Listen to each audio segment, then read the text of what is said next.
planned, we were celebrating Canada Day, and today we're celebrating Canada Strong Day. Because in a more dangerous and divided world, our strategy has been and continues to be to focus on what we can control, building our strength here at home and diversifying our partnerships abroad. And today, a series of initiatives we're going to announce, anchored here in British Columbia. We will catalyze, through these initiatives, over $200 billion in new investment, while advancing our trade agenda across Asia.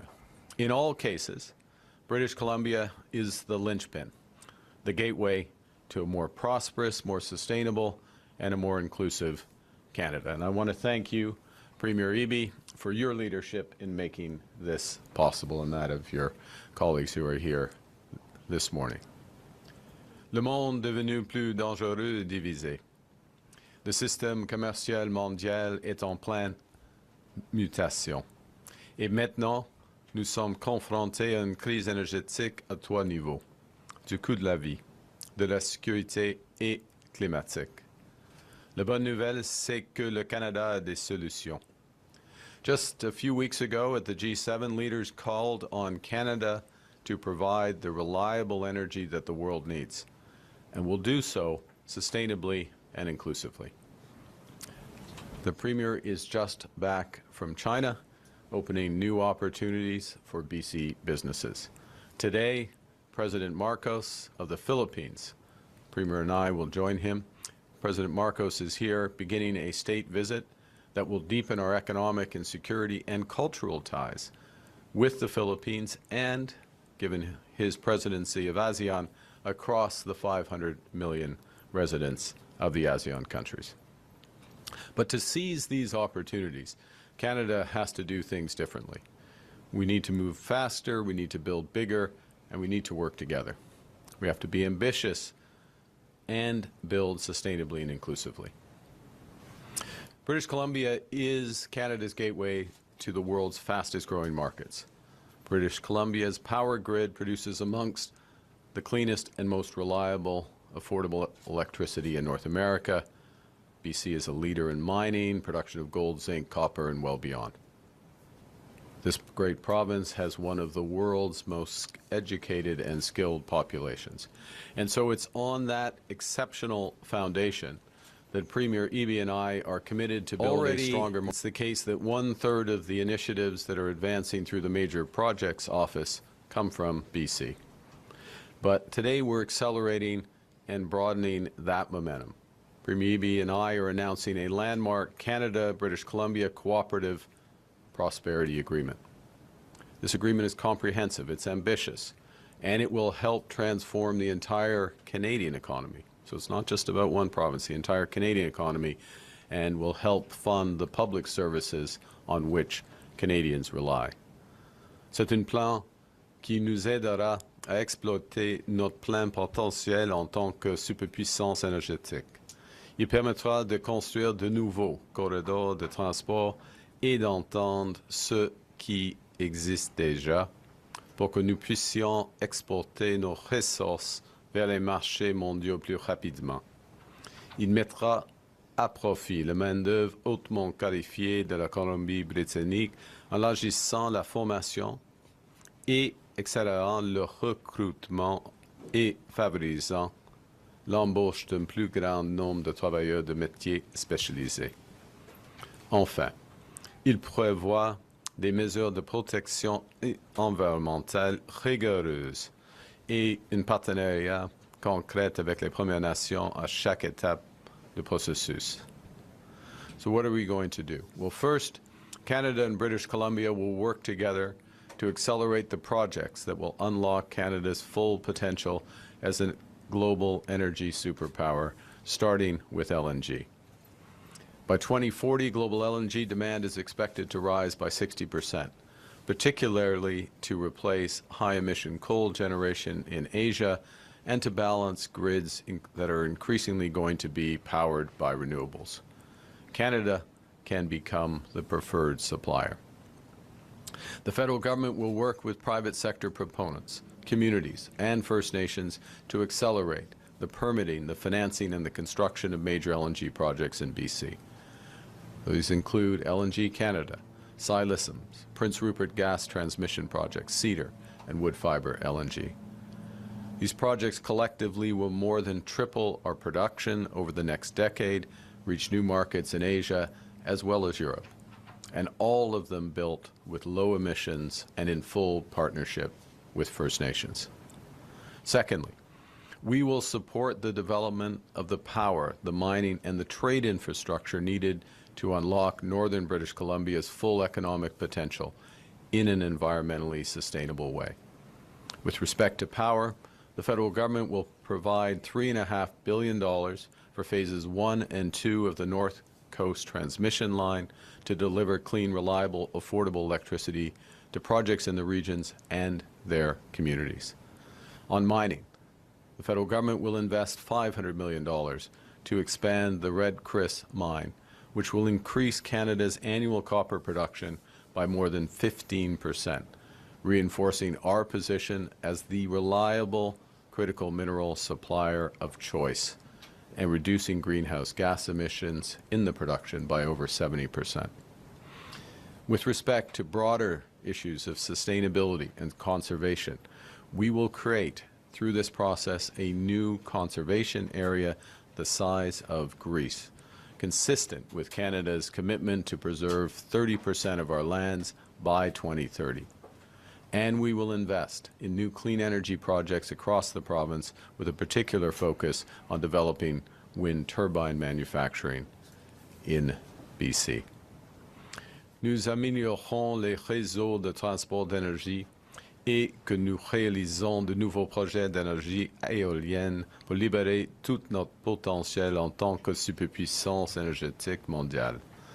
Nous mettons également en place des infrastructures commerciales nécessaires pour acheminer nos ressources vers de nouveaux marchés à travers le monde. The Port of Vancouver moves $1 billion in trade every single day, reaching over 170 countries. And it moves more cargo than the next 5 largest Canadian ports combined. But that success is now straining capacity. Bottlenecks are appearing and they're worsening.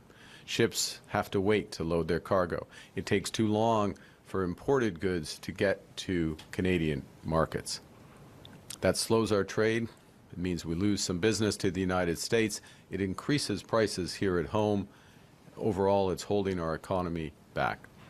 So we're committed to change that.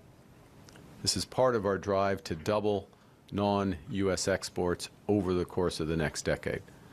And the Government of Canada will support $10 billion in major infrastructure upgrades to expand capacity at the Roberts Bank terminal.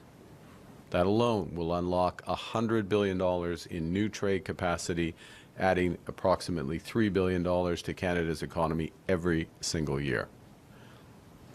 Its potential of this expansion over time will rival the contribution of the St. Lawrence Seaway to our country.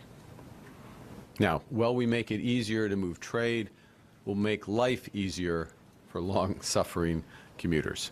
In partnership with British Columbia, the federal government will provide up to $3 billion for the George Massey Tunnel Replacement Project.